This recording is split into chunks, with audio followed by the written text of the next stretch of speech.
Hey guys, let's get more news about Lakers, but first, don't forget to subscribe and leave your like. Lakers news: Bronny James still getting back to where he was before cardiac arrest. Bronny James has easily become the most talked about second-round pick in NBA history.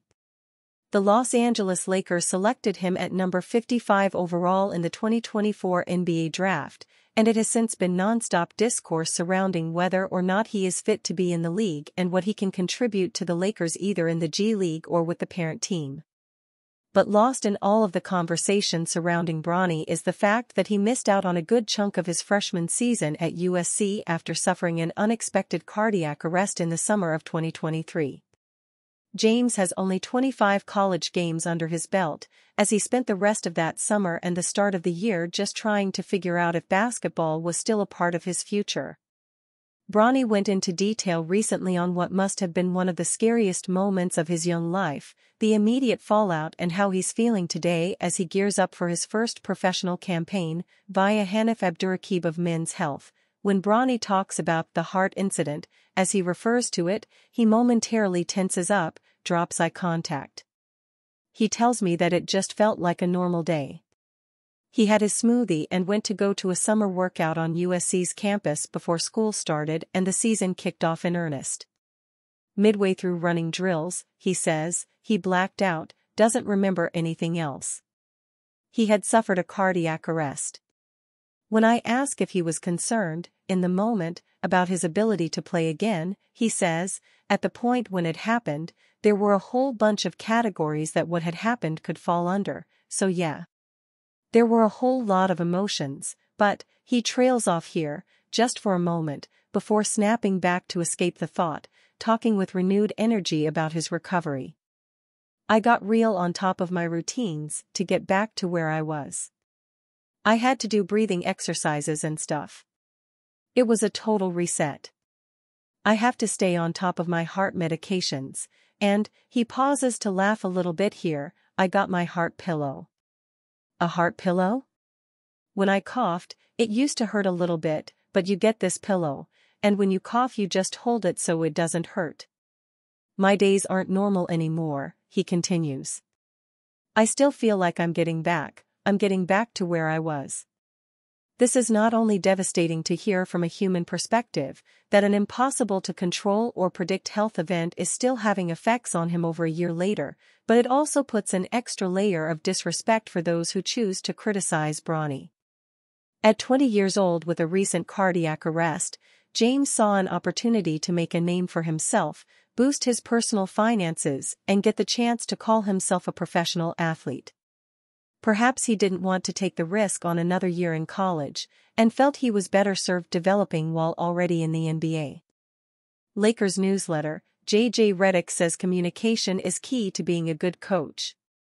Hey everyone, this is Dan Woik and welcome back to the Times Lakers newsletter, a chance for me to shoot straight, unlike the Lakers did in Las Vegas. Before we get into this week's check-in, allow me a moment to vent. The worst person in the world is the person who decided to put the low-limit blackjack table squarely between the casino bar and the hotel elevators. Whoever you are or were, just know that you're a monster. The general sense around the Lakers under JJ Redick was that the team wouldn't find themselves in a situation where they weren't prepared. Redick is, in a bit of a defining characteristic, an obsessive. And as he prepared to take on the challenge of coaching in the NBA, Redick's mind darted through all kinds of scenarios including the shifting role from player to coach. I thought about that a lot, he said before Tuesday's game in Vegas. On one hand, players generally love habit and repetition. They like to find their right routine and stick with it.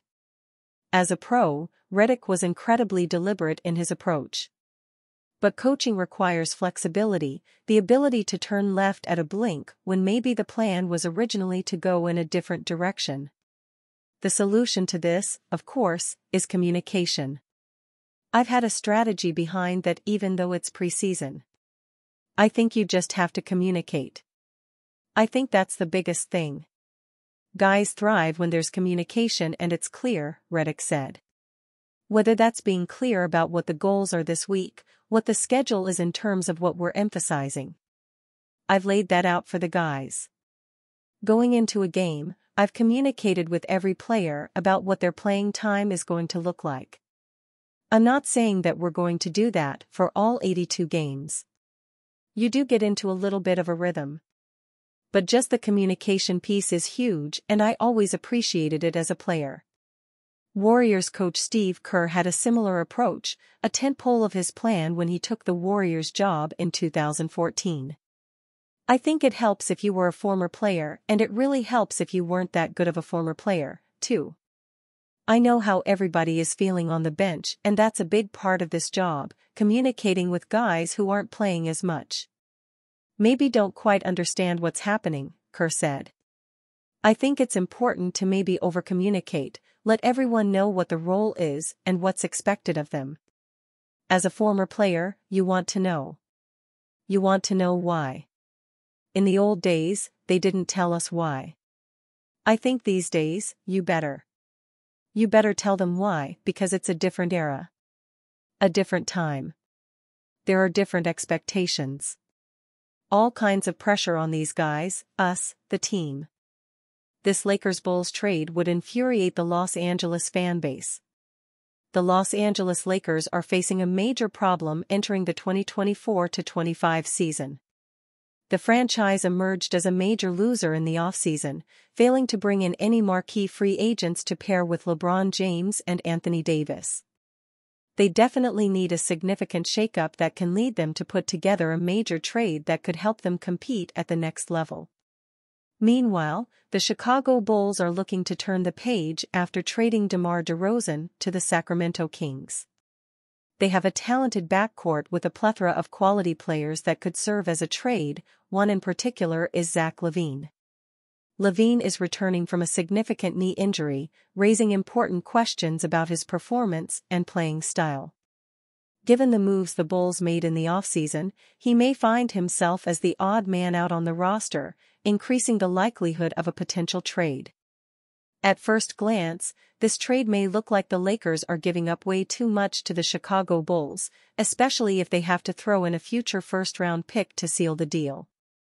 However, it may be worth the risk for a Lakers team that is in win-now mode.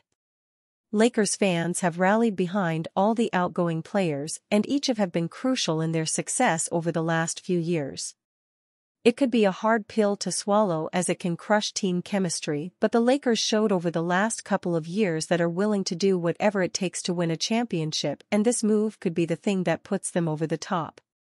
For the Bulls, they would be taking on Austin Reeves, who has proven to be an elite sharpshooter throughout his career, along with Rui Hachimura and Jared Vanderbilt are two solid role players to help the Bulls remain competitive or be used as trade bait to get draft picks to rebuild.